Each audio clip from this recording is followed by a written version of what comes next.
É o ano de 1948. Num apartamento frio e úmido na ilha de Jura, ao largo da costa da Escócia, um homem moribundo está sentado à sua máquina de escrever. Seus pulmões estão se destruindo. A tuberculose devastou seu corpo. Ele sabe que talvez lhe reste 1 ano de vida, talvez 2, se tiver sorte. Seu nome é Eric Blair, embora o mundo o conheça como George Orwell. E ele está numa corrida contra a morte para terminar um livro. Não um livro qualquer. Um aviso. Uma profecia. Um pesadelo que se tornou realidade. Ele digita apesar da dor. Apesar do sangue que tosse em lenços. Apesar de saber que cada dia pode ser o último. O livro precisa ser terminado. O mundo precisa ser avisado. O manuscrito se intitula 1984. Ele escolheu o título invertendo os 2 últimos dígitos do ano em que estava escrevendo. 1948, tornando-se 1984. Um futuro próximo. Próximo o suficiente para ser crível. Distante o suficiente para ser aterrador. Orwell tinha visto muita coisa. Lutou na Guerra Civil Espanhola, levou um tiro na garganta, testemunhou idealistas serem traídos pela própria revolução pela qual lutavam. Trabalhou na BBC durante a Segunda Guerra Mundial, criando propaganda, aprendendo em primeira mão como governos manipulam a verdade. Estudou regimes totalitários, compreendeu seus métodos, reconheceu seus padrões, e ele viu algo que outros não perceberam. A guerra estava terminando. Hitler estava derrotado. Mas o totalitarismo não estava morto. Estava evoluindo, se adaptando, aprendendo com seus erros. As futuras ditaduras seriam mais inteligentes, mais sofisticadas, mais absolutas em seu controle. Eles não governariam apenas pelo terror. Governariam controlando o próprio pensamento. Não se limitariam a punir a dissidência. Tornariam a dissidência inconcebível. Não se limitariam a reescrever a história. Fariam desaparecer o próprio conceito de verdade objetiva. Este era o aviso que Orwell queria transmitir. Não uma previsão. Não ficção científica. Um alerta sobre o que poderia acontecer, o que já estava acontecendo, o que aconteceria se as pessoas não prestassem atenção. Ele terminou o manuscrito em dezembro de 1948. Em janeiro de 1950, a tuberculose o matou. Ele tinha 46 anos. Mas o livro sobreviveu. Publicado em junho de 1949, 1984 tornou-se um sucesso imediato. Os críticos reconheceram sua importância. Os leitores ficaram horrorizados com sua visão. O livro entrou para o imaginário popular e nunca mais saiu. Orwell morreu antes de ver seu alerta surtir efeito completo. Ele nunca soube que 1984 se tornaria sinônimo de pesadelo totalitário. Ele nunca viu Grande Irmão se tornar linguagem comum. Ele nunca testemunhou a precisão com que diagnosticou a doença da tirania moderna. Esta é a história desse alerta. Não um resumo da trama, nem uma crítica literária, mas uma análise do que Orwell compreendeu, do que ele temia e por que seu alerta é mais relevante agora do que nunca. A arquitetura do controle.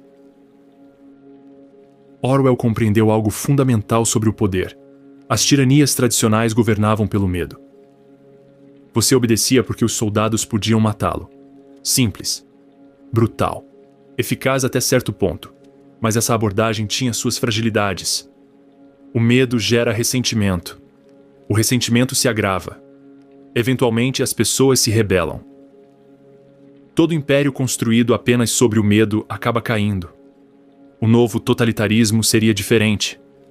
Não controlaria apenas o comportamento, mas também o pensamento. Não se limitaria a ameaçar com punições, mas eliminaria a capacidade de imaginar alternativas. Em 1984, Orwell criou a Oceania, um superestado que abrange as Américas, a Grã-Bretanha e partes da África. A Oceania está em guerra perpétua com a Eurásia ou a Lestásia, os outros dois superestados que dividem o mundo. Mas o inimigo que a Oceania enfrenta está sempre mudando. O aliado de ontem se torna o inimigo de hoje. A história é reescrita. Ninguém se lembra de que um dia foi diferente. O partido governa a Oceania, não um partido político no sentido convencional. O partido é o Estado, o governo, a lei, a própria realidade. O líder do partido é o Grande Irmão, cujo rosto aparece em cartazes por toda parte. O Grande Irmão está de olho em você. O Grande Irmão existe? Provavelmente não. É provável que seja uma ficção, uma construção, uma máscara para o poder coletivo. Mas isso não importa. As pessoas acreditam no Grande Irmão. Elas amam o Grande Irmão. E amar uma imagem é mais fácil do que amar governantes reais que podem ser vistos, julgados e considerados falhos. O partido divide a sociedade em 3 classes. No topo, o partido interno, cerca de 2% da população. Estes são os verdadeiros governantes, embora até eles sirvam à vontade coletiva do partido. Abaixo deles, o partido externo, os burocratas, técnicos, funcionários de baixo escalão. Eles administram a máquina do Estado, mas não têm poder real. Na base, os proles, 85% da população. As massas trabalhadoras deixadas em grande parte à própria sorte, enquanto permanecerem politicamente inconscientes. O protagonista, Winston Smith, é um membro do partido externo. Ele trabalha no Ministério da Verdade, responsável pela propaganda e revisão histórica. Seu trabalho é reescrever artigos antigos de jornais, alinhando-os à doutrina atual do partido. Se o partido dissesse que as rações de chocolate estavam aumentando quando, na verdade, estavam diminuindo, Winston encontraria o artigo original e o alteraria. Em seguida, o original seria destruído. A nova versão seria a única versão válida. O passado sempre teria refletido o que o partido afirma agora. Isso não é mera censura. A censura admite que algo existiu e foi proibido. Isso é apagamento. Fazer com que coisas que aconteceram deixem de acontecer. Não dizer, proibimos você de se lembrar. Dizer, isso nunca aconteceu. O partido mantém o controle através de múltiplos sistemas que trabalham em conjunto.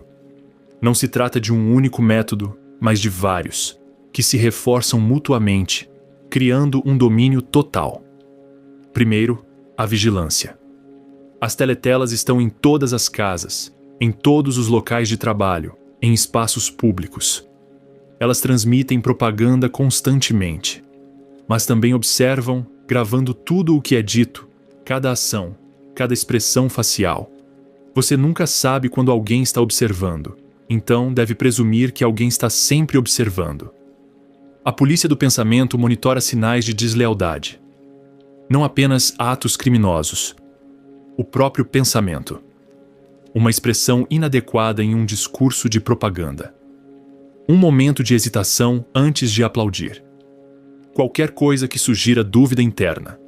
Crianças são incentivadas a delatar os pais. Cônjuges se traem. Nenhum relacionamento está a salvo. A confiança se torna impossível. Em segundo lugar, a guerra perpétua. A Oceania está sempre em guerra. A guerra consome recursos, justifica a escassez e cria o medo de inimigos externos. Mas a guerra não tem como objetivo ser vencida. Vencê-la significaria o fim da guerra, eliminando suas funções úteis. A guerra existe para manter um estado de emergência permanente, justificando o controle do partido. Os 3 superestados têm poder praticamente igual. Nenhum consegue derrotar os outros. Eles lutam por territórios disputados, num impasse interminável. Orwell sugere que eles podem até coordenar suas guerras, mantendo o conflito que beneficia os 3 grupos dominantes. A guerra também cria um inimigo. Os cidadãos são ensinados a odiar o inimigo atual com uma intensidade apaixonada. Então, Quando o inimigo muda, eles devem transferir imediatamente esse ódio. O partido afirma que a Oceania sempre esteve em guerra com um novo inimigo e sempre foi aliada do antigo. E as pessoas acreditam nisso.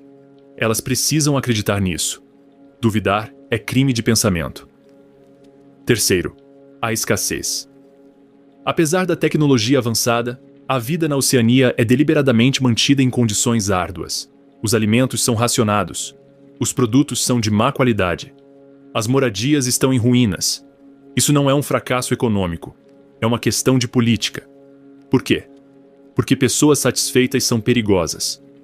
Pessoas com a barriga cheia e vidas confortáveis começam a pensar em liberdade, justiça, significado. Pessoas que lutam para sobreviver pensam apenas em sobreviver. Mantenha-as famintas, cansadas e focadas em suas necessidades básicas, e elas não questionarão o poder. Quarto, a destruição da linguagem. O partido está desenvolvendo a novilíngua, uma nova língua criada para tornar certos pensamentos impossíveis de expressar. Não apenas difíceis, impossíveis. As palavras são sistematicamente eliminadas ou simplificadas. Ruim torna-se não bom. Por que usar duas palavras quando uma só com um prefixo funciona? Excelente torna-se muito bom. As gradações desaparecem. A precisão se esvai. O vocabulário político é cuidadosamente controlado. Não existe uma palavra para liberdade no sentido político. A palavra existe apenas em afirmações como: este cachorro está livre de piolhos. Liberdade como um direito abstrato, algo que os humanos merecem. Esse conceito não tem expressão. Orwell compreendeu que a linguagem molda o pensamento. Se faltam palavras para expressar uma ideia, formulá-la torna-se difícil. Se uma língua não tem palavras para liberdade política, imaginar a liberdade política torna-se quase impossível. A novilíngua ainda não está completa em 1984. Ela está sendo implementada gradualmente. Mas o objetivo é claro: criar uma língua onde a heresia seja literalmente impensável, porque as palavras para pensá-la não existem. Quinto, o controle da própria realidade. Este é o nível mais profundo. O partido não controla apenas o que você pode dizer ou fazer. Ele controla o que é verdade. O lema do partido resume isso: quem controla o passado, controla o futuro. Quem controla o presente, controla o passado. Se o partido conseguir fazer as pessoas acreditarem em tudo o que diz sobre o passado, poderá justificar qualquer coisa no presente. Se puder alterar a história à vontade, transformando a verdade de ontem na mentira de hoje, então, a própria verdade se torna aquilo que o partido declarar. Isso não é mentir no sentido comum. Os mentirosos sabem que estão mentindo, mantendo a consciência interna de que a verdade existe e que eles a estão violando. O partido vai além. Insiste que a realidade objetiva não existe. A verdade é o que o partido diz. Se o partido diz que 2 mais 2 é igual a 5, então 2 mais 2 é igual a 5. Não como uma mentira, como verdade. Esta é a arquitetura de controle que Orwell idealizou. Não a brutalidade crua, mas sim uma dominação sofisticada, multifacetada e total da própria consciência humana. O Ministério da Verdade. Winston Smith trabalha no Ministério da Verdade, chamado Mini-Verdade na novilíngua. O nome é uma duplicidade orwelliana. O Ministério da Verdade não busca nem protege a verdade. Ele fabrica mentiras. Existem 4 ministérios. O Ministério da Paz conduz a guerra. O Ministério da Abundância administra a escassez. O Ministério do Amor lida com a tortura. E o Ministério da Verdade controla a informação. Essas inversões não são acidentais. Elas refletem a abordagem do partido em relação à realidade. As palavras significam o que o partido diz que significam. Os conceitos existem apenas como o partido os define. A própria linguagem torna-se uma arma usada contra a clareza, empunhada para confundir em vez de comunicar. O trabalho de Winston é simples na descrição, mas complexo nas implicações. Diariamente, ele recebe documentos, artigos de jornal, discursos, registros, qualquer coisa publicada no passado. Sua tarefa é alterá-los para que correspondam às posições atuais do partido. Se o partido previu abundância, mas há escassez, a previsão anterior deve ser alterada para ter previsto escassez. Nesse caso, o partido estava certo o tempo todo. Se o partido declarou alguém herói e essa pessoa foi declarada traidora, todos os registros que mencionam essa pessoa devem ser corrigidos, removendo ou invertendo o elogio. Os documentos originais são destruídos, jogados em buracos da memória, incinerados. As novas versões tomam o seu lugar. O passado é reescrito, literalmente, continuamente. Isso não é propaganda ocasional. É sistemático. Todos os dias. Em todos os documentos. Em todas as alegações. Toda a história está sendo constantemente ajustada para atender às necessidades do presente. E o sistema funciona. A maioria das pessoas não percebe. Elas não têm acesso aos originais. Não conseguem comparar as alegações de hoje com as evidências de ontem. Lembram-se vagamente de que algo era diferente, mas não conseguem provar. E a memória é falha. Talvez estejam enganadas. Talvez o partido esteja certo. Torna-se mais fácil aceitar a versão do partido do que manter uma realidade paralela na própria mente. Orwell compreendeu que a história é poder. Os grupos que controlam a narrativa histórica controlam a forma como as pessoas entendem o presente. Se você conseguir convencer as pessoas de que o passado foi terrível, elas aceitarão sua autoridade como uma melhoria necessária. Se você conseguir fazê-las esquecer as liberdades do passado, elas não exigirão seu retorno. Todo regime totalitário reescreve a história. Stalin apagou pessoas de fotografias, transformando em não pessoas aqueles que expurgou. Mao reescreveu o passado da China para justificar seu presente. Os estados autoritários modernos continuam essa prática, proibindo livros, controlando currículos e punindo historiadores que relatam verdades inconvenientes. Mas Orwell enxergou o objetivo final. Não se tratava apenas de censurar a história. Tratava-se de obliterar o próprio conceito de verdade histórica, de tornar o passado completamente fluido, mutável, conforme as necessidades do presente. Winston desempenha uma função peculiar dentro desse sistema. Ele é habilidoso em reescrever a história de forma convincente. Consegue pegar uma situação complexa e elaborar revisões que soam plausíveis. Tem um talento especial para mentiras que parecem verdades, mas esse talento o torna perigoso. Para reescrever a história, é preciso entender que se está reescrevendo-a. É preciso manter duas versões em mente simultaneamente, a real e a revisada. Isso cria dissonância cognitiva. E a dissonância cognitiva gera dúvida. Winston começa a duvidar. Não abertamente, não conscientemente a princípio, mas pequenas rebeldias começam. Ele mantém um diário, escrevendo em um nicho de seu apartamento, onde a teletela não consegue ver. Escrever em si já é uma rebeldia. Ter pensamentos privados, sem supervisão, é uma rebeldia. Ele escreve: abaixo o grande irmão. Só de escrever essas palavras já é uma sentença de morte. Se for descoberto, ele será vaporizado, apagado da existência, seu nome deletado de todos os registros, sua vida apagada como se nunca tivesse existido. Mas ele escreve mesmo assim, porque a alternativa é aceitar a realidade do partido. E uma parte de Winston não consegue aceitá-la. Uma pequena chama de sanidade permanece, insistindo que a verdade existe, que 2 mais 2 é igual a 4, independentemente do que o partido afirme. Este é o primeiro alerta de Orwell.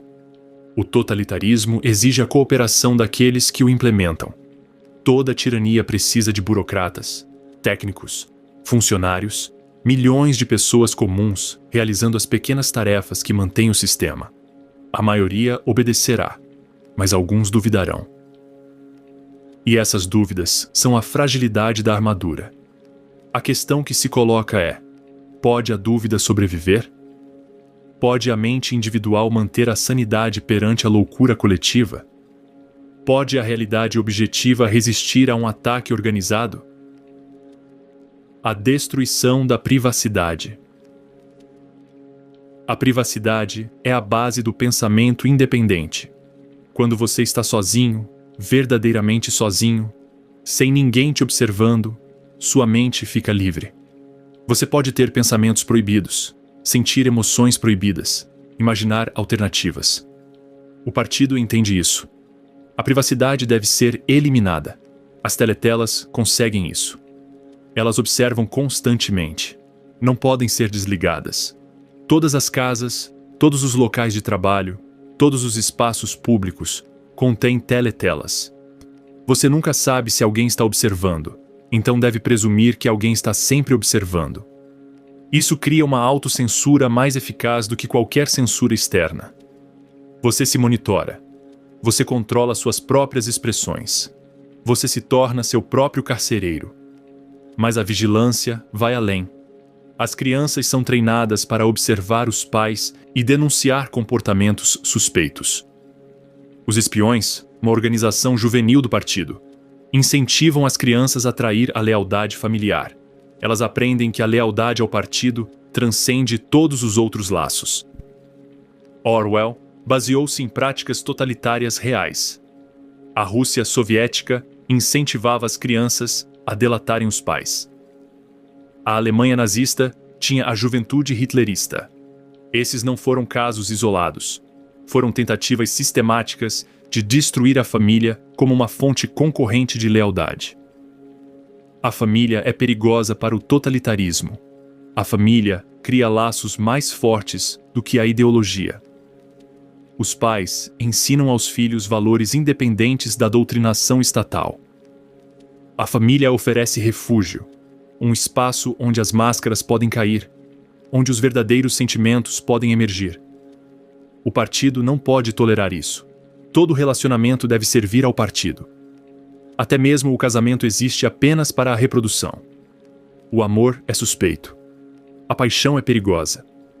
A única paixão aceitável é aquela dirigida ao grande irmão, ao partido, ao inimigo eterno. Winston não tem amizades verdadeiras.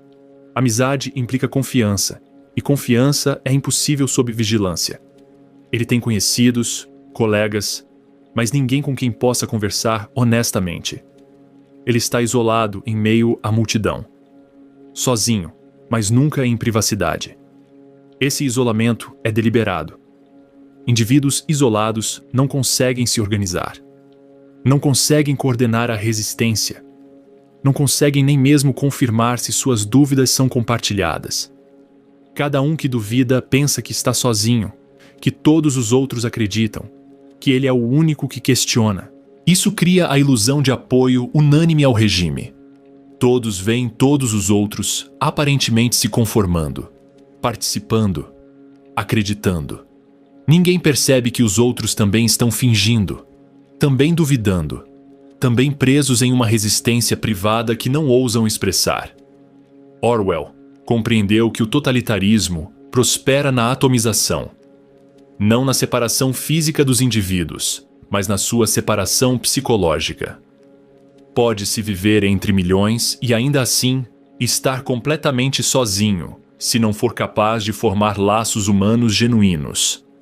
A tecnologia moderna de vigilância tornou a visão de Orwell mais plausível do que ele poderia ter imaginado. As teletelas pareciam algo improvável em 1949. Hoje, as câmeras estão por toda parte. Nossos telefones rastreiam nossa localização. Nosso histórico de navegação é monitorado. Perfis em redes sociais revelam nossos pensamentos. O reconhecimento facial pode nos identificar em meio à multidão. A tecnologia para vigilância abrangente existe. Se ela será usada como Orwell temia, dependerá de escolhas sociais. decisões políticas e resistência cultural. Mas a capacidade é real. Orwell também compreendeu que a vigilância altera o comportamento, mesmo sem que as pessoas tenham consciência disso. Estudos mostram que as pessoas agem de forma diferente quando sabem que estão sendo observadas. Elas se conformam mais, assumem menos riscos e reprimem ideias incomuns. Só o fato de saber que a vigilância é possível já cria um efeito arrepiante. Não é preciso vigiar todo mundo o tempo todo. Basta que as pessoas acreditem que podem estar sendo vigiadas. Essa é a genialidade da teletela. Você não consegue saber quando ela está ativa. Então, você precisa sempre se comportar como se estivesse. Este é o segundo aviso. Privacidade não é apenas uma preferência pessoal. É uma condição essencial para a liberdade mental. Sem privacidade, o pensamento independente torna-se praticamente impossível. A mente começa a se conformar, não por ser forçada, mas porque não consegue agir de outra forma sob constante observação. Duplo: pensamento e o ataque à razão. O partido exige algo aparentemente impossível: que as pessoas acreditem nas contradições. Não apenas as aceitem, mas que acreditem nelas de verdade. Isso se chama pensamento duplo. É a capacidade de sustentar duas crenças contraditórias simultaneamente e aceitar ambas como verdadeiras. Os slogans do partido personificam o pensamento duplo. A guerra é a paz. A liberdade é a escravidão. A ignorância é a força. Isso não é apenas propaganda. São exercícios de treinamento em pensamento duplo. Ao aceitar contradições óbvias, os cidadãos aprendem a abandonar a lógica, a renunciar à razão, a acreditar em tudo o que lhes dizem, independentemente das evidências. Como isso funciona? Orwell explica através de Syme, colega de Winston, entusiasta da novilíngua. Duplo pensar significa a capacidade de manter duas crenças contraditórias na mente simultaneamente e aceitar ambas. O intelectual do partido sabe em que direção suas memórias devem ser alteradas. Portanto, sabe que está manipulando a realidade. Mas, pelo exercício do duplo pensar, também se certifica de que a realidade não está sendo violada. O processo precisa ser consciente, ou não seria realizado com precisão suficiente, mas também precisa ser inconsciente, ou traria consigo um sentimento de falsidade e, consequentemente, de culpa.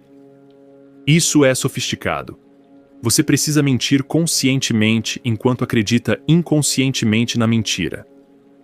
Você precisa saber que está manipulando a verdade, enquanto simultaneamente aceita sua manipulação como verdade. Por que isso é necessário? Porque o partido precisa de agilidade intelectual. A realidade está em constante mudança. O aliado de ontem é o inimigo de hoje. A verdade de ontem é a heresia de hoje. O partido precisa de seguidores que possam reverter instantaneamente suas crenças sem sofrer dissonância cognitiva. O pensamento duplo também destrói o conceito de hipocrisia. A hipocrisia exige que você reconheça uma lacuna entre o que afirma e o que acredita. Mas se você realmente acredita em ambos, se o pensamento duplo for completo, então não existe lacuna alguma. Você acredita em tudo o que diz no momento em que diz. Isso torna o partido imune a acusações de inconsistência. Quando o inimigo muda, quando o passado é reescrito, quando as políticas são revertidas, ninguém percebe. Não porque sejam estúpidos, mas porque o pensamento duplo impede a percepção. Orwell reconheceu que o totalitarismo exige a destruição do pensamento lógico. Se as pessoas conseguem pensar logicamente, elas podem identificar contradições. Elas podem comparar afirmações com evidências. Elas podem perceber quando a realidade não corresponde à propaganda. A lógica é perigosa. Portanto, a lógica deve ser eliminada. Não banida explicitamente, mas tornada impossível através do treinamento do pensamento duplo. As crianças recebem esse treinamento desde cedo. São ensinadas a aceitar a autoridade em detrimento das evidências, a ideologia em detrimento da observação. Aprendem que o sentimento é mais importante que os fatos, que a lealdade se sobrepõe à verdade.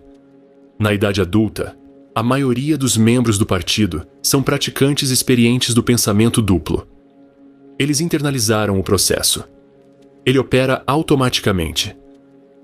Eles já não percebem quando aceitam contradições. Winston luta contra o pensamento duplo. Seu trabalho exige isso. Ele precisa saber que está mudando o passado, enquanto acredita que o passado sempre foi como ele o constrói. Mas algo dentro dele resiste. Ele não consegue completar a ginástica mental. Ele mantém a teimosa crença de que a verdade objetiva existe. Isso o torna perigoso. O partido não tolera pessoas que se mantêm fiéis à realidade objetiva. Elas são portadoras de sanidade em um mundo de loucura organizada. São infecções que podem se espalhar. A advertência de Orwell aqui é sutil. Ele não está dizendo que as pessoas em estados totalitários são estúpidas ou ingênuas. Ele está dizendo que o ataque contínuo à razão pode destruir a capacidade de raciocinar. Se você é treinado desde a infância para aceitar contradições, se sua sobrevivência depende da supressão do pensamento lógico, então a própria lógica pode ser prejudicada. A mente humana é adaptável. Ela pode aprender a funcionar de diversas maneiras. Pode ser treinada para raciocinar ou para aceitar a irracionalidade. O caminho que ela seguirá depende do ambiente, da educação e da pressão social. As sociedades modernas enfrentam esse perigo constantemente. Não por parte de estados totalitários, declarados, mas sim por meio de erosões mais sutis do discurso racional. Quando a verdade se torna tribalizada, quando as pessoas acreditam em afirmações baseadas na lealdade a um grupo em vez de em evidências, quando as contradições são ignoradas por conveniência política, surge o pensamento duplo. Os 2 minutos de ódio. Todos os dias, na Oceania, os trabalhadores param para os 2 minutos de ódio. Telões exibem imagens de Emmanuel Goldstein, o inimigo do povo, traidor do partido, líder da Irmandade Muçulmana, a suposta organização de resistência. O rosto de Goldstein aparece.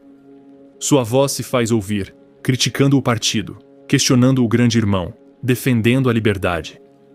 E os telespectadores explodem de raiva. Eles gritam para a tela. Xingam Goldstein.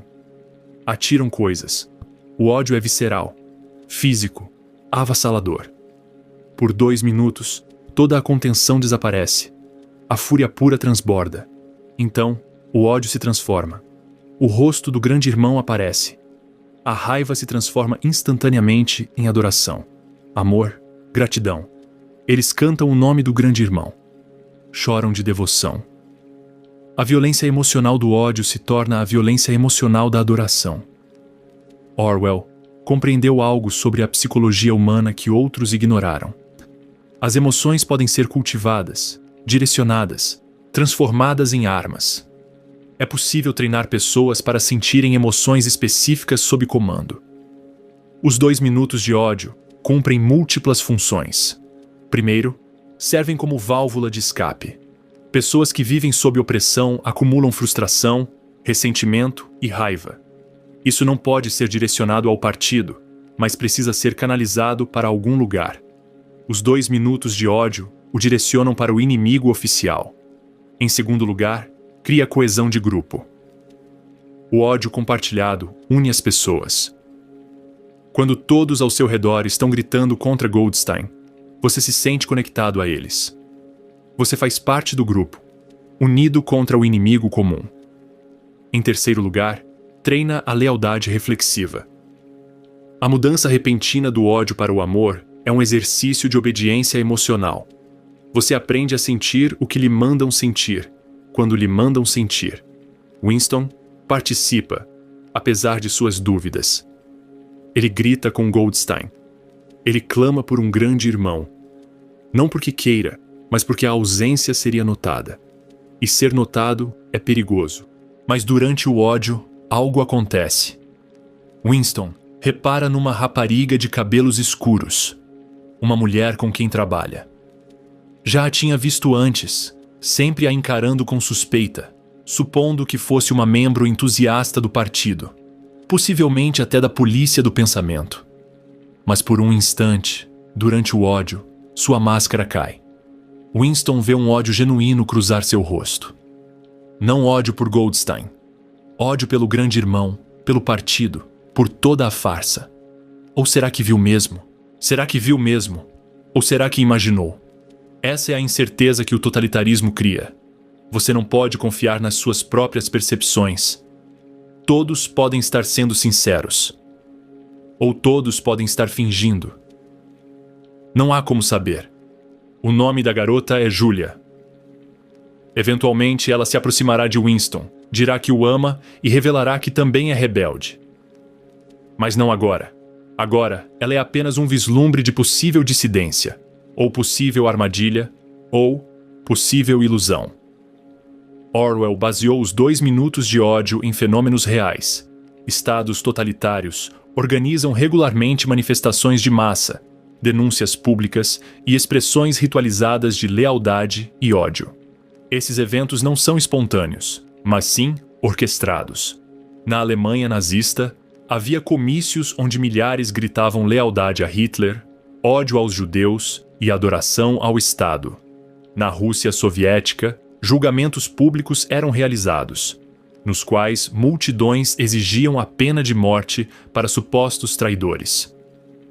Na China maoísta, sessões de autodefesa eram realizadas, onde os acusados eram submetidos a denúncias em massa.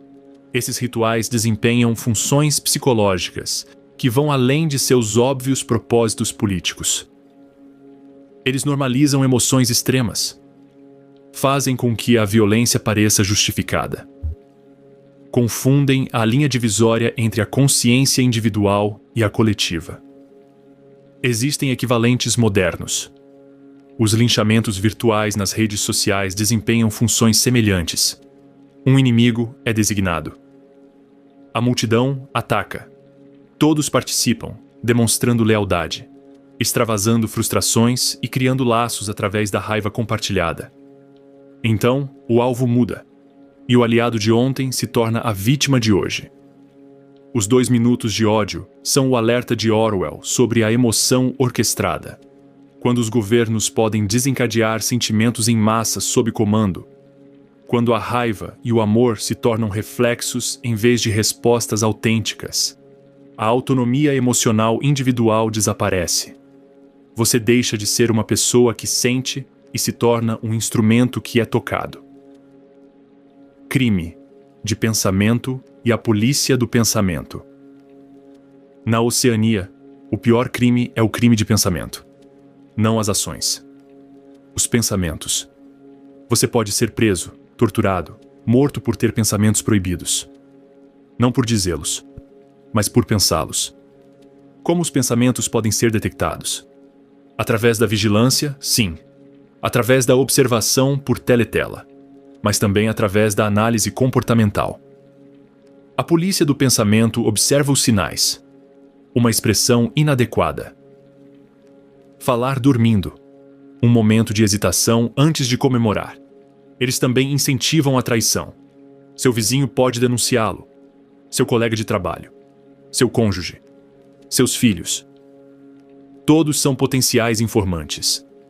A confiança se torna impossível. Winston sabe disso. Ele sabe que manter um diário é um crime de pensamento. Ele sabe que suas dúvidas são um crime de pensamento. Ele sabe que um dia, provavelmente em breve, a polícia do pensamento virá atrás dele. A questão não é se, mas quando. Isso cria uma psicologia peculiar. Winston já é culpado. Ele já cometeu crimes que merecem a morte, mas ainda não foi pego. Ele existe num espaço entre o crime e o castigo. Culpado, mas livre, condenado, mas ainda em liberdade. Ele começa a questionar a Irmandade, a suposta organização de resistência liderada por Goldstein. Será que ela existe mesmo? Ou é apenas um mito criado pelo partido? Uma armadilha para atrair potenciais dissidentes? Se a Irmandade existe, como alguém se junta a ela? Você não pode procurá-la. Procurá-la levantaria suspeitas. Você precisa esperar ser abordado. Mas será que você será abordado por rebeldes genuínos ou pela polícia do pensamento? Essa incerteza é paralisante. Qualquer ação pode ser uma armadilha. A inação garante que nada mudará. Winston está preso, incapaz de não fazer nada, incapaz de fazer qualquer coisa com segurança. Orwell compreendeu que o crime de pensamento não exige uma polícia do pensamento para ser eficaz. O conceito em si já gera paralisia. Se os próprios pensamentos são criminosos, então é preciso monitorar a própria mente constantemente. Você se torna seu próprio torturador, examinando cada movimento mental em busca de sinais de heresia. Este é o nível mais profundo de controle. A vigilância externa monitora o comportamento. A repressão ao pensamento força você a se vigiar, a patrulhar sua própria consciência, a se tornar cúmplice da sua própria opressão. As sociedades modernas flertam com esse conceito. Não por meio de leis oficiais contra crimes de pensamento, mas por meio de mecanismos sociais. Certos pensamentos se tornam indizíveis. Não ilegais, mas capazes de acabar com a carreira. As pessoas aprendem a suprimir ideias proibidas, não porque o governo as prenderá, mas porque serão socialmente destruídas. Isso cria uma autocensura mais eficaz do que qualquer lei de censura. Você não precisa da polícia para impor o controle do pensamento se a sociedade fizer isso por você. Orwell percebeu esse perigo. Ele viu que a liberdade de expressão significa pouco se certos pensamentos tornam alguém inelegível para emprego, incapaz de publicar seus textos, intocável. A liberdade legal combinada com a punição social cria, de fato, um crime de pensamento. O aviso é claro. O crime de pensamento não precisa ser codificado para ser real. Quando o pensamento interno se torna sujeito ao julgamento externo. Quando as pessoas precisam esconder o que realmente acreditam. Quando a sinceridade se torna perigosa. O crime de pensamento chegou, tenha ou não um nome. Winston e Julia. Winston acaba por se aproximar de Julia, a garota morena do departamento de ficção. Ela lhe entrega um bilhete no Ministério da Verdade. Eu te amo. Amor. A coisa mais perigosa. Mais perigosa que o ódio. O ódio pode ser direcionado, canalizado, usado. O amor cria lealdade independente do partido. Eles começam a se encontrar secretamente. Arriscado, aterrorizante, necessário. Alugam um quarto acima de uma loja de antiguidades no bairro dos Proletários, um lugar sem teletela. Por horas a fio, tem privacidade, sem serem observados, livres. Naquela sala, eles conversam honestamente, revelam seu ódio pelo partido, admitem suas dúvidas, compartilham o fardo da sanidade, mas a rebeldia delas é limitada. Julia não tem interesse em derrubar o partido. Ela não se importa com ideologia ou política. Ela só quer pequenas liberdades, pequenos prazeres, pequenos atos de desafio. Winston é diferente. Ele quer mais. Ele quer acreditar que a resistência organizada é possível. Ele quer que a Irmandade seja real, que lute contra o partido, que preserve a verdade. São tipos diferentes de rebeldes. Julia é prática, focada na sobrevivência pessoal e em pequenas liberdades. Winston é idealista, preocupado com a verdade abstrata e a resistência sistemática. Orwell está querendo dizer algo. Existem diferentes formas de dissidência. Algumas pessoas resistem vivendo o mais plenamente possível dentro das limitações. Outras resistem lutando contra as próprias limitações.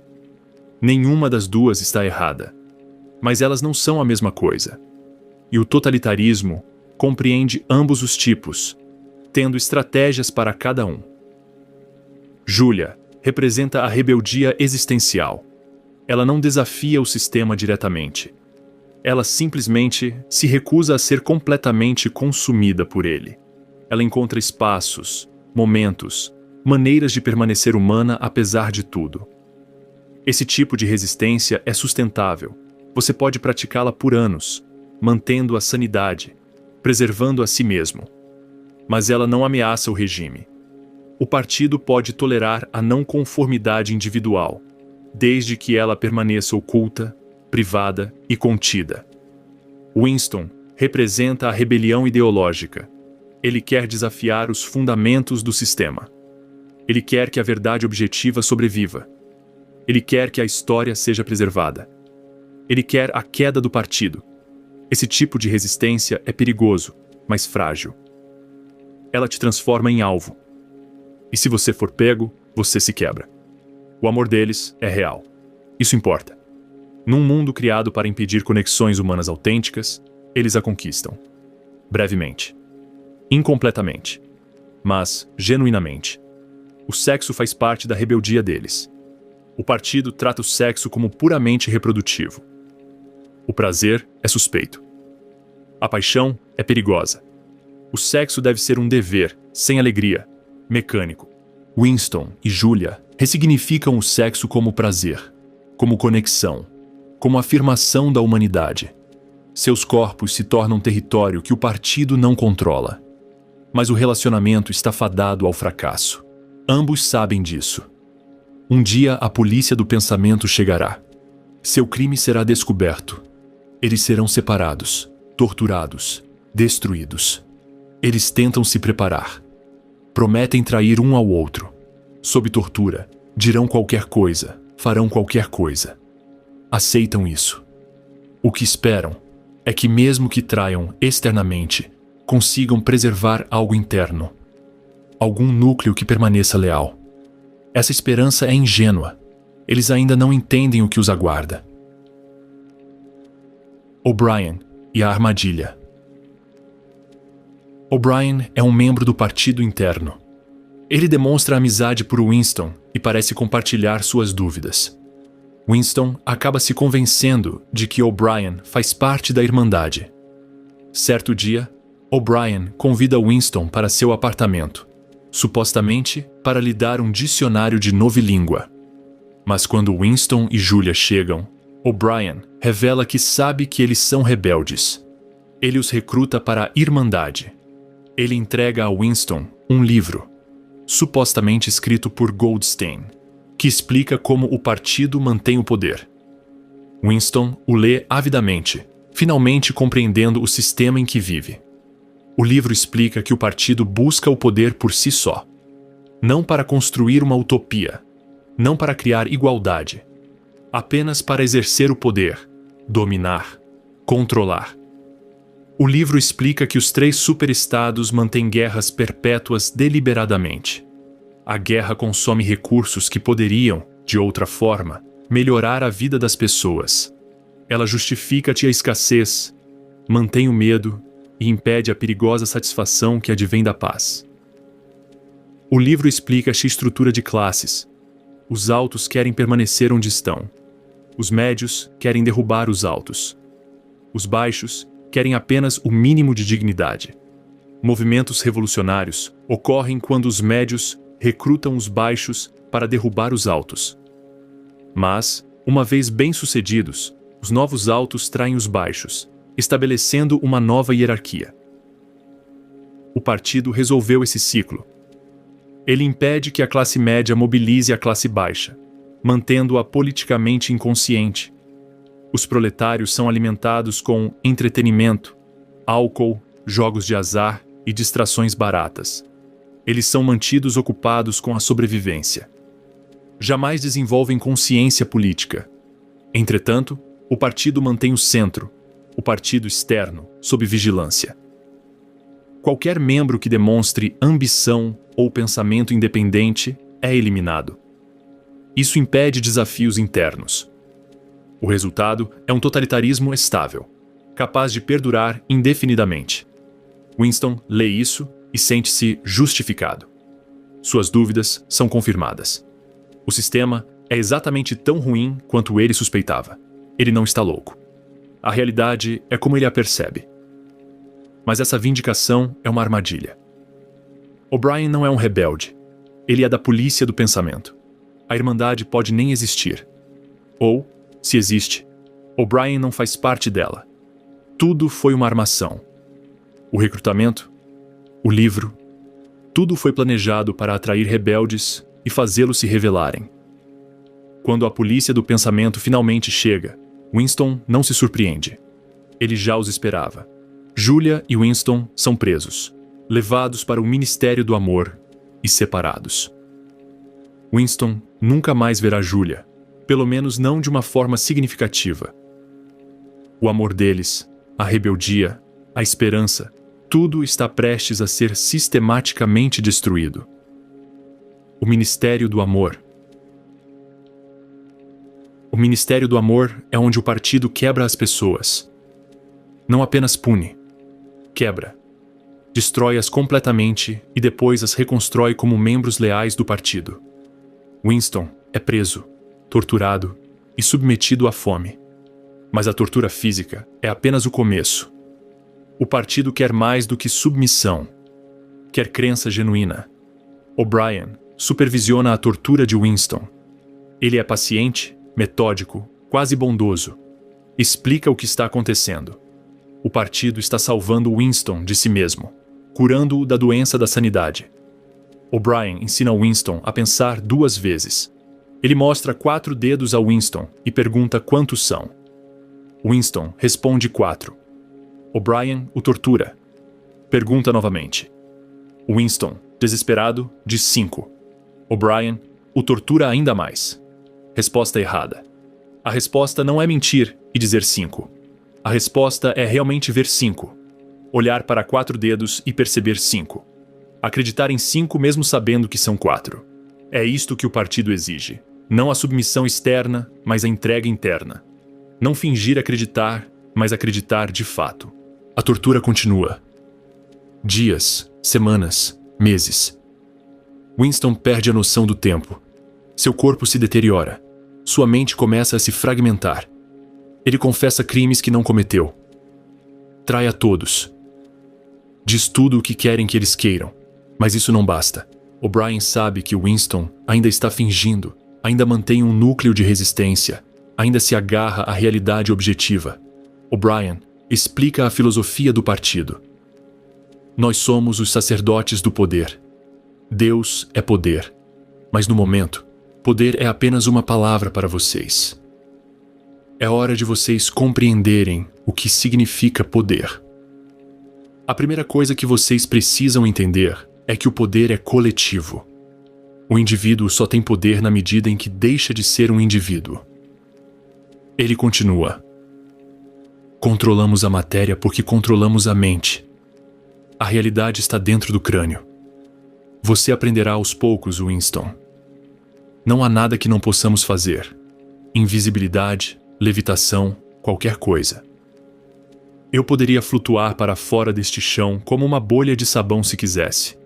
Não quero, porque o partido não quer. Isso é uma loucura, mas é a conclusão lógica de negar a realidade objetiva. Se a verdade é o que o partido diz, então a própria física se curva à vontade do partido. Não exatamente, mas no único lugar que importa, a consciência humana.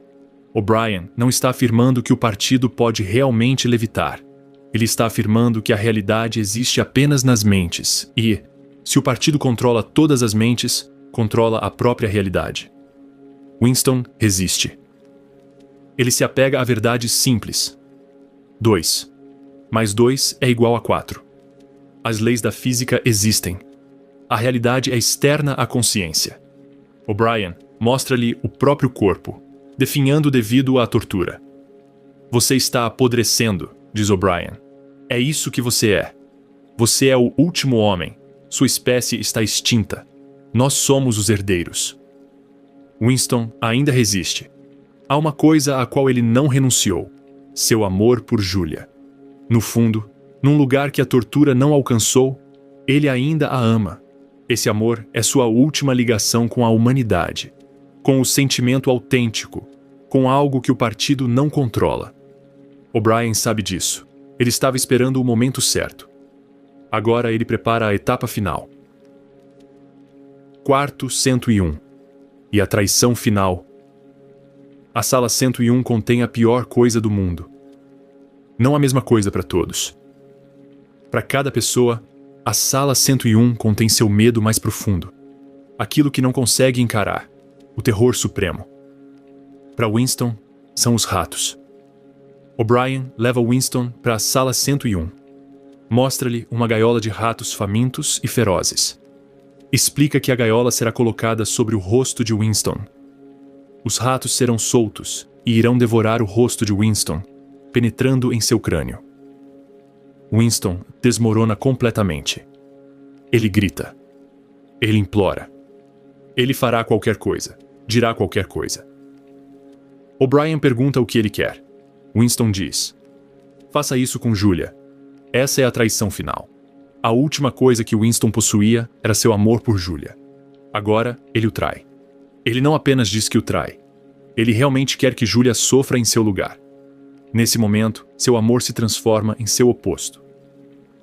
O'Brien o liberta. Os ratos nunca o tocam. A gaiola foi suficiente. A ameaça foi suficiente. Winston entregou tudo. Ele é libertado.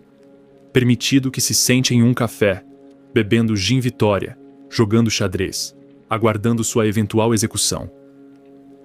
Mas a execução não é o objetivo. O objetivo era quebrá-lo.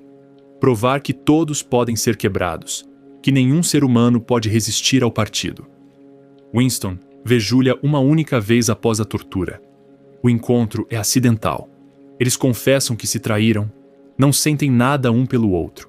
O amor morreu, substituído pelo nada. Nem mesmo o ódio. Apenas o vazio. Winston está sentado no café. Um boletim de notícias é exibido. A Oceania venceu uma disputa. Winston sente uma onda de alegria. Ele adora o grande irmão. Isso não é sarcasmo. É literal. Winston foi completamente destruído e reconstruído. Ele realmente ama o grande irmão agora. Sua resistência foi apagada. A pessoa que ele era está morta. O que resta é uma casca vazia que serve perfeitamente ao partido. O livro termina com a frase: ele amava o grande irmão. Essas 4 palavras estão entre as mais arrepiantes da literatura. Elas representam a vitória total do totalitarismo sobre o espírito humano. Não se trata apenas de matar Winston, mas de matar tudo o que Winston era e substituir por aquilo que o partido queria que ele fosse. A mensagem de Orwell é clara. Com tempo, recursos e controles suficientes, o totalitarismo pode destruir qualquer um. Não existe um espírito humano indestrutível. O alcance totalitário é limitado. Se um regime conseguir realmente isolar você, controlar seu ambiente e se dedicar à sua destruição, ele terá sucesso. Esta é a parte mais sombria da advertência de Orwell. Ele não está dizendo que a resistência é inútil.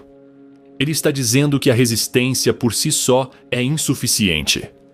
A única defesa contra o totalitarismo é impedi-lo de alcançar o poder absoluto em primeiro lugar. Uma vez que ele te tenha, uma vez que você esteja no Ministério do Amor, é tarde demais. O aviso foi prorrogado.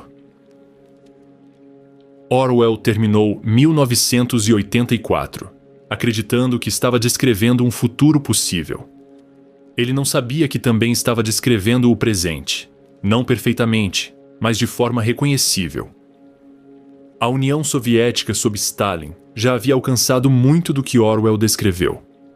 A constante revisão da história, o culto à personalidade em torno de um líder, o estado de vigilância, os julgamentos de fachada, as câmaras de tortura, a ideologia que exigia não apenas obediência, mas crença.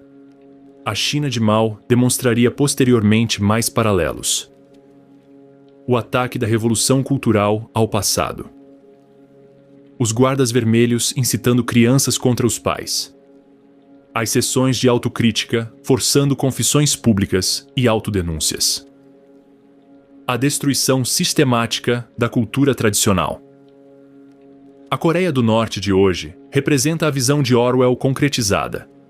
Uma ditadura hereditária que mantém o controle total da informação. Cidadãos ensinados a venerar o líder como um deus. Nenhuma informação externa é permitida. A própria realidade é cuidadosamente construída. Mas a advertência de Orwell vai além dos estados totalitários mais evidentes. Ele temia que as sociedades democráticas também pudessem tender aos padrões que ele identificou, não por meio de golpes repentinos, mas por meio de uma erosão gradual. A vigilância se expande. Cada expansão é justificada. Combater o terrorismo. Prevenir o crime. Proteger crianças. Cada justificativa parece razoável. Juntas, elas criam um monitoramento abrangente. A linguagem se torna uma arma. As palavras são redefinidas. Os conceitos são invertidos. O discurso político se degrada em slogans. A nuance desaparece. A complexidade é reduzida à lealdade de equipe. A verdade torna-se contestada, não as afirmações específicas, mas o próprio conceito. Diferentes grupos afirmam diferentes realidades. As evidências são descartadas se forem politicamente inconvenientes. Fatos alternativos torna-se uma expressão usada sem ironia. A memória torna-se falha. Não porque a história seja ativamente reescrita, mas porque a sobrecarga de informação dificulta lembrar o que aconteceu ontem, muito menos no ano passado. O passado se torna turvo. Apenas o presente permanece nítido. A emoção se torna ferramenta política. A indignação é fabricada. O ódio é direcionado. 2 minutos de ódio se transformam em 2 horas de noticiário na TV a cabo. Rolagem infinita nas redes sociais. Estimulação constante de raiva e medo. Essas sociedades não são idênticas à Oceania de Orwell. Sociedades democráticas possuem proteções que estados totalitários não têm. Imprensa livre. Partidos de oposição. Judiciário independente. Sociedade civil. Tudo isso importa enormemente. Mas Orwell compreendeu que o totalitarismo é uma direção, não apenas um destino. As sociedades podem caminhar nessa direção sem necessariamente alcançá-lo por completo. E cada passo nessa direção facilita o próximo. O alerta não é: estamos vivendo em 1984. O alerta é: podemos deslizar rumo a 1984 se não estivermos vigilantes, se aceitarmos cada pequena erosão, se normalizarmos o que deveria nos alarmar. Tecnologia e paralelos modernos. Orwell escreveu antes dos computadores, antes da internet, antes dos smartphones. Suas teletelas eram rudimentares em comparação com a tecnologia de vigilância moderna. No entanto, sua visão parece mais plausível agora do que quando ele a escreveu. Os smartphones rastreiam nossa localização constantemente. Aplicativos monitoram nosso comportamento. Plataformas de mídia social analisam nossos pensamentos por meio de nossas postagens. Empresas de análise de dados compilam perfis mais detalhados do que qualquer polícia secreta conseguiria. O reconhecimento facial pode nos identificar em meio a multidões. Leitores de placas de veículos rastreiam nossos movimentos. Metadados de nossas comunicações revelam nossas redes sociais, nossos hábitos, nossos segredos. Essa tecnologia não é inerentemente totalitária. Depende de quem a controla e com que propósito. Sociedades democráticas podem ter vigilância e ainda manter a liberdade se houver supervisão. Se a lei limitar o poder do governo e se os cidadãos puderem se opor. Mas a tentação está sempre presente. De expandir a vigilância um pouco mais, de monitorar um pouco mais de perto, de intervir um pouco mais cedo. Cada expansão parece justificada isoladamente. O sistema de crédito social da China demonstra um caminho possível. Os cidadãos são monitorados constantemente. O comportamento é pontuado. Pontuações altas conferem privilégios. Pontuações baixas acarretam restrições. O sistema molda o comportamento por meio de reforço positivo e negativo, criando conformidade sem coerção óbvia. Não se trata da bota bruta de Orwell, esmagando para sempre um rosto humano. Trata-se de um controle sofisticado, baseado em dados e algorítmico, que parece quase suave mesmo quando aperta cada vez mais. As nações ocidentais observam com preocupação, mas também com curiosidade. Será que sistemas semelhantes poderiam resolver problemas sociais? Reduzir a criminalidade? Melhorar a saúde pública? A tecnologia existe. A questão é se devemos usá-la. A advertência de Orwell continua válida. A tecnologia de vigilância não é neutra. Ela altera a relação entre cidadão e Estado. Mesmo que usada de forma benevolente hoje, cria uma infraestrutura que poderá ser usada indevidamente amanhã. As pessoas que constroem sistemas de vigilância podem ter boas intenções. As pessoas que herdam esses sistemas podem não ter. E desmantelar um sistema de vigilância abrangente é muito mais difícil do que impedir sua construção. A linguagem e a corrupção do discurso. Orwell temia a destruição da linguagem. Não que a linguagem desaparecesse, mas que fosse degradada, simplificada, transformada em arma, até que o pensamento claro se tornasse impossível. A novilíngua era o exemplo fictício que ele havia criado. A realidade moderna oferece exemplos reais. A linguagem política torna-se cada vez mais vazia. Os políticos falam em frases ensaiadas em grupos focais, slogans testados em pesquisas de opinião, abstrações sem sentido, liberdade, segurança, valores, palavras que soam importantes, mas comunicam pouco. A linguagem técnica obscurece a realidade. Interrogatório aprimorado, em vez de tortura. Danos colaterais, em vez de civis mortos. Aumento da receita, em vez de aumento de impostos. Uma linguagem que esconde o que supostamente descreve. A linguagem tribal substitui a linguagem precisa. As palavras tornam-se marcadores de equipe. É possível identificar a tribo política de alguém pelos termos que utiliza. As palavras deixam de transmitir informações e passam a sinalizar lealdade. Orwell escreveu um ensaio intitulado Política e a Língua Inglesa, publicado em 1946, antes de 1984. Nele, argumentou que a linguagem pouco clara possibilita o pensamento pouco claro, e o pensamento pouco claro possibilita a manipulação política. Ele defendia uma linguagem simples, direta e honesta. Prefira palavras concretas a abstratas. Prefira palavras curtas a longas. Nunca use uma palavra complicada quando uma simples servir. Se puder cortar uma palavra, corte-a. Suas regras não eram meras preferências estilísticas. Eram mecanismos de defesa contra a manipulação. A linguagem clara resiste ao mau uso. A linguagem vaga o convida. O discurso moderno frequentemente viola todos os princípios de Orwell. Usamos eufemismos constantemente. Preferimos abstrações complexas a especificidades concretas. Enchemos frases com palavras desnecessárias. Escrevemos para impressionar em vez de comunicar. E essa linguagem degradada nos torna vulneráveis. Quando não conseguimos expressar ideias com clareza, não conseguimos pensar com clareza. Quando não conseguimos pensar com clareza, não conseguimos resistir à manipulação. A advertência de Orwell sobre a linguagem é talvez a mais prática. Podemos, individualmente, recusar-nos a participar da degradação da linguagem. Podemos insistir na clareza. Podemos exigir que os outros digam o que querem dizer. Podemos dar o exemplo de uma expressão precisa. Isso parece insignificante, mas não é. A linguagem é a base do pensamento. Proteger a linguagem protege a capacidade de pensar. o poder da resistência. A visão de Orwell é sombria, mas não é desesperançosa. Ele demonstra resistência em múltiplos níveis.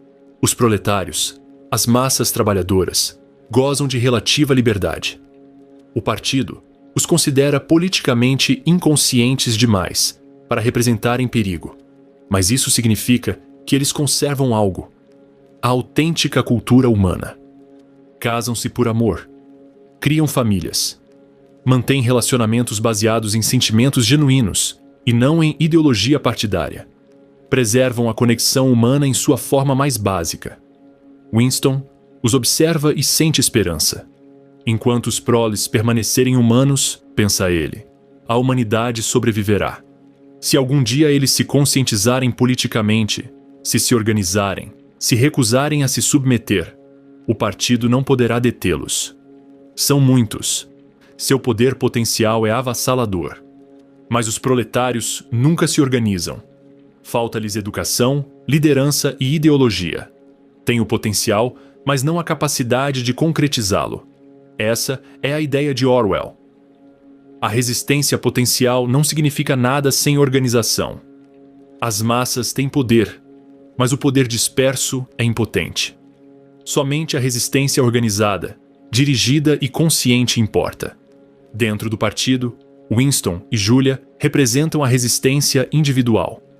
Pequena, privada, fadada ao fracasso, mas real. Eles se recusam a se render internamente, mesmo quando a submissão externa é necessária. Isso importa. Mesmo que falhem, mesmo que sejam apanhados e derrotados. A sua resistência afirma que a dissidência é possível. O totalitarismo quer parecer totalitário. Quer que todos acreditem que todos os outros acreditam. Cada instância de dúvida, mesmo que oculta, desafia essa ilusão. O livro que Goldstein supostamente escreveu e que O'Brien entrega a Winston representa resistência intelectual. Compreender como o poder funciona é, em si, uma forma de resistência. Mesmo que a Irmandade seja uma ficção, mesmo que o livro seja uma armadilha, a análise que ele contém é precisa. Conhecimento é resistência. Compreender os mecanismos totalitários torna você mais difícil de manipular. Você enxerga as técnicas. Você reconhece os padrões. Você não se deixa enganar tão facilmente. Orwell também sugere resistência através da preservação do passado. Winston tenta manter um diário, um registro que o partido não pode controlar. Isso é inútil no caso dele. Mas o impulso é correto. O totalitarismo exige o controle da história. Portanto, preservar a história autêntica é uma forma de resistência. Cada documento salvo, cada testemunho registrado, cada verdade mantida contra as mentiras oficiais enfraquece o poder totalitário. Os dissidentes modernos entendem isso. Eles registram atrocidades, preservam provas, criam arquivos que os regimes não podem apagar. É um trabalho perigoso. Pessoas morrem fazendo isso. Mas é importante. Por fim, há a resistência de simplesmente permanecer humano. Não trair os amigos. Não perder a empatia. Não permitir que a crueldade se torne normal. Manter a decência básica em sistemas indecentes. Isso parece pequeno. Mas é tudo. O totalitarismo quer transformar os seres humanos em instrumentos. Cada pessoa que se recusa a essa transformação, que permanece reconhecidamente humana apesar da pressão, representa o fracasso do projeto totalitário. Por que isso é importante agora? 1984 foi publicado há 75 anos. Por que ainda é relevante? Porque a ameaça não terminou com Hitler e Stalin. Os impulsos totalitários persistem. O desejo humano por controle total, por poder ilimitado, por uma realidade moldada pela ideologia, isso permanece. A tecnologia torna a visão de Orwell mais alcançável. A vigilância é mais fácil. O controle da informação é sofisticado. A propaganda é direcionada. As ferramentas existem para implementar o que Orwell temia. Mas a tecnologia também possibilita essa resistência. A informação pode ser criptografada. As comunicações podem ser anônimas. As provas podem ser preservadas. A coordenação pode ser global. As mesmas ferramentas que permitem o controle também permitem a dissidência. A questão é qual prevalecerá. Isso não está predeterminado. Depende de escolhas individuais e coletivas. As escolhas individuais importam. Você aceitará a vigilância ou exigirá a privacidade?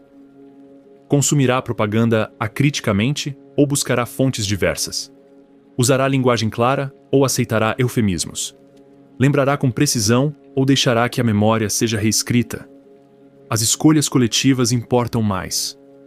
As sociedades manterão as normas democráticas ou permitirão sua erosão? Os cidadãos exigirão prestação de contas ou aceitarão a autoridade? As instituições resistirão à captura ou colaborarão com o poder? A advertência de Orwell é que a liberdade exige vigilância, não apenas uma vez, mas constantemente. Cada geração deve defendê-la. Cada indivíduo deve valorizá-la. No momento em que presumimos que a liberdade está segura, ela começa a escapar por entre os dedos. 1984 é importante porque mostra o ponto final de um caminho que poderíamos trilhar, não inevitavelmente, não de forma inescapável, mas possivelmente. Se fizermos certas escolhas, se aceitarmos certas tendências, se normalizarmos certos comportamentos. O livro é um alerta, não uma profecia. Orwell não estava prevendo o futuro. Ele estava mostrando um futuro possível, na esperança de impedi-lo. Ele teve sucesso? Em parte. 1984 tornou-se uma referência cultural. Grande Irmão entrou para o vocabulário comum. As pessoas usam orwelliano como um alerta.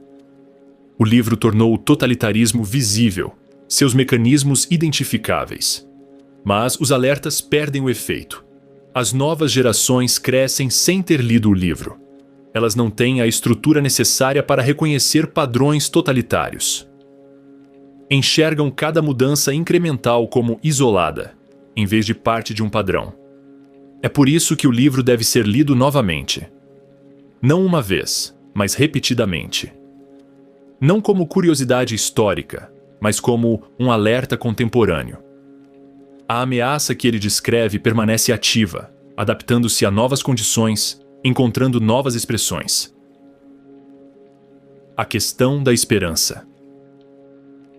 1984. É um livro sem esperança? À primeira vista, sim. Winston está destruído. Julia está destruída. O partido vence completamente. Nenhuma resistência triunfa.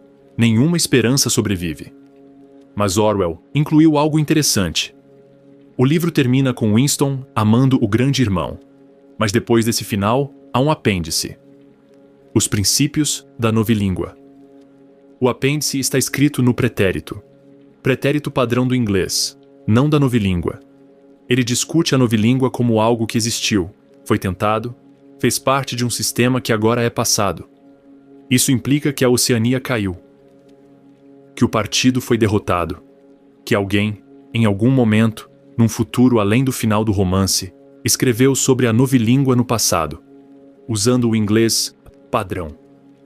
Orwell nunca confirmou essa interpretação, mas ele era um escritor habilidoso. Sabia o que o tempo verbal no passado implica. A existência do apêndice sugere que o totalitarismo, no romance, não é permanente, que pode ser derrubado, que existe esperança para além da derrota individual de Winston. Essa leitura transforma o livro.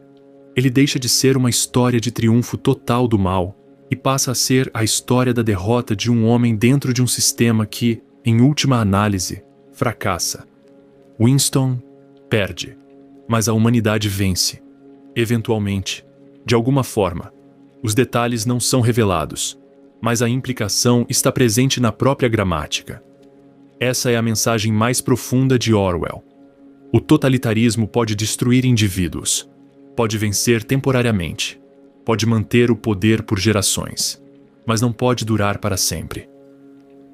Sistemas construídos sobre mentiras desmoronam. Regimes que negam a realidade acabam fracassando. A verdade tem um poder que perdura além de qualquer regime. Isso não é otimismo ingênuo. Orwell sabia que esperar o colapso do totalitarismo não é uma estratégia viável. As pessoas sofrem nesse ínterim. Vidas são destruídas. Gerações são perdidas. O custo de tolerar a tirania é imenso. Mas a resistência também não é inútil.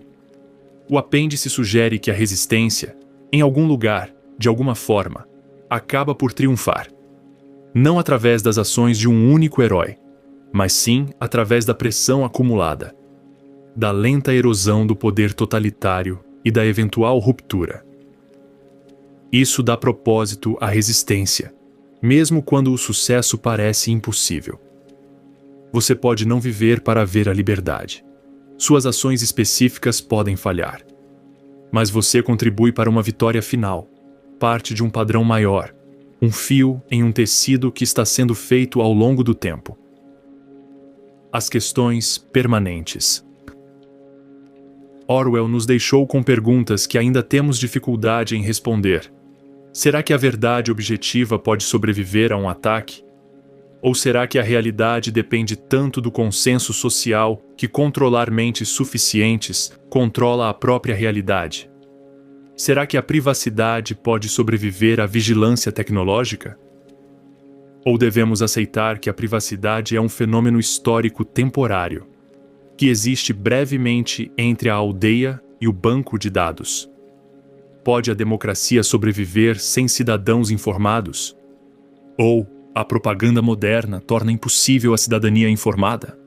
Pode a liberdade sobreviver sem igualdade? Ou a desigualdade corrompe inevitavelmente a democracia, permitindo que a riqueza compre o poder? Será que a humanidade pode sobreviver a um poder ilimitado? Ou será que o poder sempre corrompe aqueles que o detêm, tornando os mecanismos de controle e equilíbrio uma necessidade eterna? Essas não são perguntas que Orwell respondeu. São perguntas que ele levantou, desafios que ele lançou aos seus leitores. Cada geração terá que responder a essas perguntas novamente. As respostas não são permanentes. O que preserva a liberdade em uma época pode ser insuficiente em outra. A vigilância deve se adaptar às novas ameaças, mantendo os princípios fundamentais. 1984 nos fornece a linguagem para discutir essas questões. Oferece uma estrutura para reconhecer padrões totalitários e serve de alerta sobre os caminhos que certos sistemas podem seguir. Mas isso não nos diz exatamente o que fazer. Essa é a nossa responsabilidade. Orwell nos mostrou o perigo. Precisamos encontrar a solução. Conclusão. George Orwell morreu em janeiro de 1950, 8 meses após a publicação de 1984. Ele jamais soube o impacto total que seu alerta teria.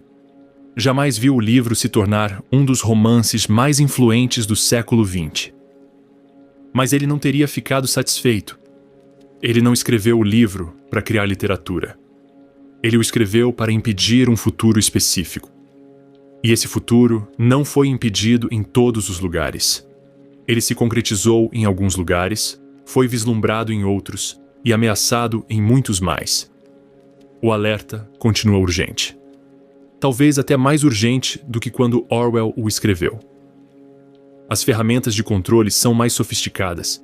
As técnicas são mais sutis.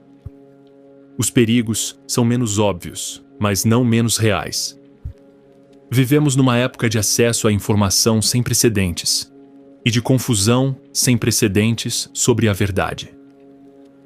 Temos tecnologia que nos permite tanto liberdade quanto controle. Enfrentamos tanto um potencial extraordinário quanto um perigo extraordinário. O alerta de Orwell nos ajuda a navegar neste momento. Ele nos ensina a valorizar a privacidade, a clareza, a verdade, a memória e a humanidade. Mostra-nos o que perdemos quando abdicamos dessas coisas.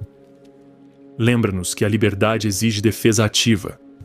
O ano de 1984 chegou e passou. A data específica nunca foi o ponto principal.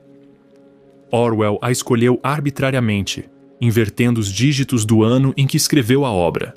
O verdadeiro alerta não dizia respeito a uma data no calendário, mas a uma condição possível, uma forma de organizar a sociedade, uma relação entre poder e verdade. Essa advertência permanece. Permanecerá enquanto os humanos buscarem poder sobre outros humanos. Enquanto os governos forem tentados pelo controle. Enquanto a tecnologia possibilitar novas formas de dominação. 1984 não é história. Não está obsoleto. É um alerta vivo, que fala a todas as épocas, desafiando cada leitor a reconhecer padrões totalitários e a resistir a eles. Winston Smith perdeu a luta. Ele foi quebrado, refeito, destruído. Sua derrota individual foi total.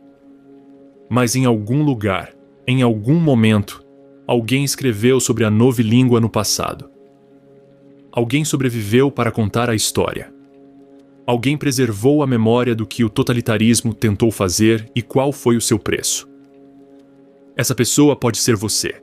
Essa história pode ser nossa para escrever. Não a história da submissão, mas a história da resistência. Não o triunfo do grande irmão, mas a persistência da humanidade, apesar de tudo que foi criado para esmagá-la. Orwell nos deu o aviso. O que fizermos com ele determinará se o seu pesadelo permanecerá ficção ou se tornará realidade. A escolha é nossa. Sempre foi. E sempre será. 2 mais 2 é igual a 4. A verdade existe. A realidade é externa ao poder. A memória pode ser preservada. A linguagem pode ser clara. Os seres humanos podem permanecer humanos mesmo em sistemas projetados para torná-los o contrário. Esses não são apenas princípios abstratos. São resistência prática, armas contra o totalitarismo, ferramentas para manter a sanidade em sistemas insanos. Orwell compreendeu isso. Ele escreveu em meio à dor, à beira da morte, sabendo que lhe restava pouco tempo. Ele escreveu porque o alerta importava mais do que a sua própria sobrevivência. O aviso foi dado. Nós o recebemos. Agora precisamos decidir se vamos acatar. O grande irmão está sempre observando. Mas nós podemos observar também. Podemos nos recusar a amá-lo. Podemos nos recusar a nos render. Podemos nos lembrar do que Winston esqueceu. Que algumas coisas importam mais do que a sobrevivência. Que a verdade vale a pena ser defendida mesmo quando a defesa parece inútil. Que a dignidade humana persiste mesmo diante do poder absoluto. Este é o último alerta e a última esperança de Orwell. O sistema pode destruir indivíduos, mas não pode destruir o impulso humano em direção à liberdade, à verdade, à dignidade. Esse impulso sobrevive através das gerações, ressurge repetidamente, recusa-se a ser extinto. Enquanto esse impulso persistir, o totalitarismo permanecerá vulnerável. Enquanto alguém se recusar a acreditar na mentira, a verdade sobreviverá. Enquanto a memória persistir em algum lugar, o passado não poderá ser completamente apagado. Os carvalhos da Inglaterra de Orwell ainda estão de pé. A terra gira. As estações se sucedem. A realidade persiste, independentemente do que qualquer partido afirme. E em algum lugar, sempre os humanos resistem. É por isso que 1984 é importante. Não porque preveja um futuro específico, mas porque ilumina uma luta humana permanente. A luta entre poder e verdade, controle e liberdade. As mentiras do partido e a realidade objetiva. Essa luta continua. Orwell nos deu armas. A consciência, a linguagem, a memória, a recusa em abrir mão da própria consciência. O uso que fizermos dessas armas determinará tudo. O aviso foi dado. A escolha continua sendo nossa.